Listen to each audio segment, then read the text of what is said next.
প্রিয় দর্শক আসসালামু আলাইকুম। তো দর্শক যাকে দেখতে পাচ্ছেন তার নাম হচ্ছে পিয়া। পিয়ার বিয়ে শাদী হয়নি। পিয়া বিয়ের জন্য মূলত ইউটিউবে এসেছেন। পিয়ারা অনেক গরিব ঘরের সন্তান, কিন্তু পিয়া কখনো টাকার লোভ করেনি।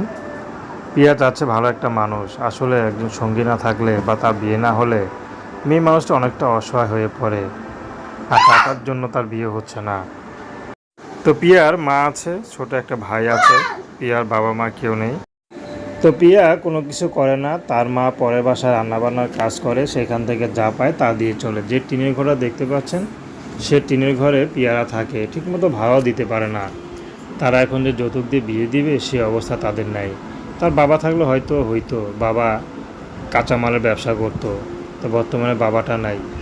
তো দর্শক, এই ছিল পিয়ার জীবনের কষ্টের জীবন কাহিনী। তো তার সাথে যোগাযোগ করতে গেলে তার নাম্বার দেওয়া আছে। তো প্রেম ভালোবাসা বিয়ে শাদী করা আপনাদের একান্ত ব্যক্তিগত ব্যাপার। আসসালামু আলাইকুম।